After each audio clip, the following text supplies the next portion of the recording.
পঞ্চম দফায় বিজেপির তরফে তালিকা প্রকাশ হতে গেরুয়া শিবিরে উন্মাদনা ছড়িয়ে পড়ে। কেননা তৃতীয় দফায় দার্জিলিং লোকসভা কেন্দ্রে প্রার্থী হন রাজু বিস্টা। প্রার্থী তালিকা ঘোষণার পর নিজের লোকসভা কেন্দ্রে পৌঁছে নির্বাচনী প্রচারে ঝাঁপালেন বিজেপির প্রার্থী রাজু বিস্টা। মঙ্গলবার দুপুর নাগাদ বাগডোগরা বিমানবন্দর হয়ে শিলিগুড়ি পৌঁছন রাজু বিস্টা। দলীয় নেতা কর্মীদের উপস্থিতিতে শোভাযাত্রার পাশাপাশি জনসংযোগ কর্মসূচি সারেন তিনি। এরপর মাল্লাগুড়ি এলাকায় হনুমান মন্দিরে পুজো দেন। দলীয় নেতা কর্মীদের সঙ্গে ভাব বিনিময় করেন। পাশাপাশি জয় নিয়ে 100% আত্মবিশ্বাসী রাজু বিস্টা। তৃণমূলকে খুব একটা গুরুত্ব দিতে নারাজ। তার কথায় তৃণমূলকে ভোট দেওয়া মানে আর একটা সন্দেশখালির জন্ম দেওয়া। তৃণমূলকে ভোট দেওয়ার মানে বেকারত্ব বৃদ্ধি করা। আর কি বলেছেন শোনাবো।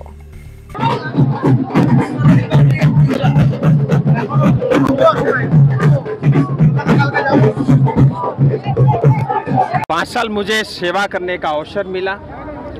पूरी निष्ठा और ईमानदारी के साथ प्रयास किया और उसमें सफलता भी पाई। एक बार पुनः इस परिवार की सेवा करने के लिए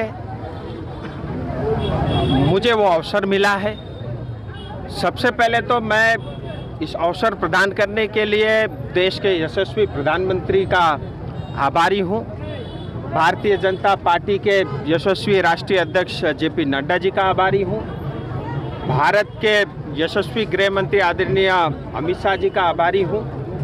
आदरणीय BL संतोष और समस्त राष्ट्रीय लेवल पे पार्टी के नेतृत्वगण का आभारी हूँ।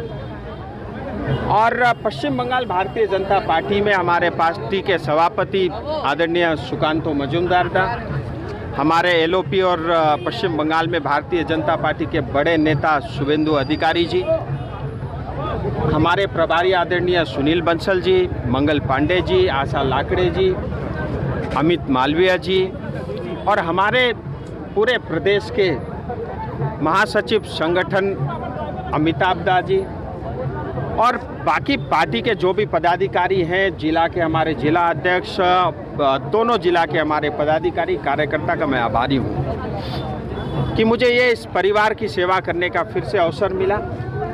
पिछले 5 साल में मुझे ये गर्व की अनुभूति होती है और मैं हमेशा छाती ठोक के ये बात कहता हूँ, इंफ्रास्ट्रक्चर और विकास कार्य से जुड़े 50,000 करोड़ से ज़्यादा के काम अपने इस क्षेत्र में चल रहे हैं। कुछ काम ऑलरेडी स्टार्ट हो गए हैं, कुछ करना है, कुछ में और तेज़ी लानी है।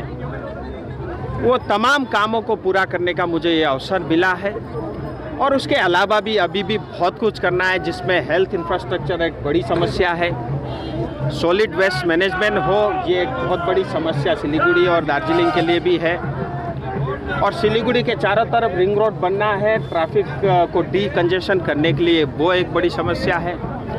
और एजुकेशन और हमारी शिक्षा प्रणाली को और मजबूत करना ये एक बहुत बड़ी चुनौती है। और इसके अलावा भी केंद्र सरकार की चाहे वो एम्स हो या अन्य संस्थाएं हो, चाहे वो सेंट्रल यूनिवर्सिटी हो, इस क्षेत्र में आने अति आवश्यक है, जिससे हमारे इस क्षेत्र के युवाओं को नौकरी करने के लिए बाहर जाना नहीं पड़े या घर बैठे बैठे बेरोजगार ना होना पड़े।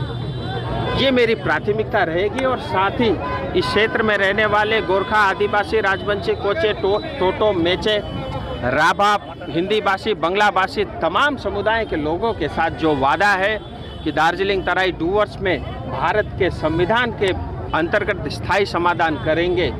और इसी तरह गोरखा समुदायों के 11 जनजातियां अभी भी जात गोष्ठी से छूटी हुई है, उनको पुनः उसमें बहाली करनी है।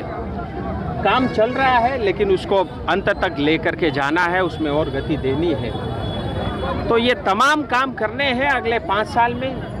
और सेवा ही धर्म है और राजनीति के माध्यम से एक बड़े परिवार को सेवा करने का अवसर मिलता है।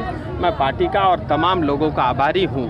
और विशेष करके इस क्षेत्र की जनता का आज जिस तरह की भीड़ और जिस तरह का प्यार और जिस तरह का भरोसा आपने मेरे ऊपर दिखाया है, ये बताता है कि जो है आपने मुझे अपना परिवार माना है और अपना बेटे जैसा माना है और आपने इतने स्नेह के साथ मुझे आज स्वागत किया। मैं आप सबका बहुत आभारी हूँ, ऋणी हूँ। शायद इस जीवन में तो मैं आपका ऋण कभी चुकता नहीं कर सकता, लेकिन प्रयास जीवन भर करता रहूँगा। क्या सोच है इस बार?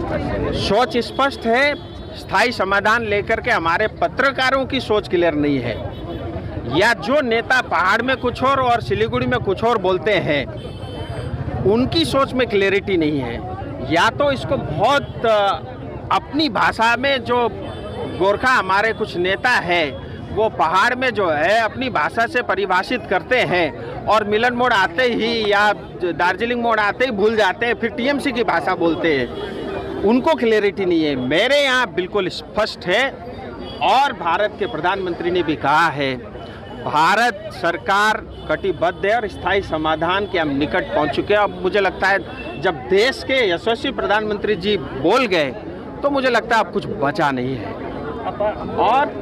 और मैं ऐसा मानता हूं जो हमारी समस्याओं का समाधान है वो डीएम के पास नहीं हो सकता, वो जीटीए नहीं कर सकता, वो स्टेट नहीं कर सकता, केवल और केवल भारत का संविधान कर सकता है।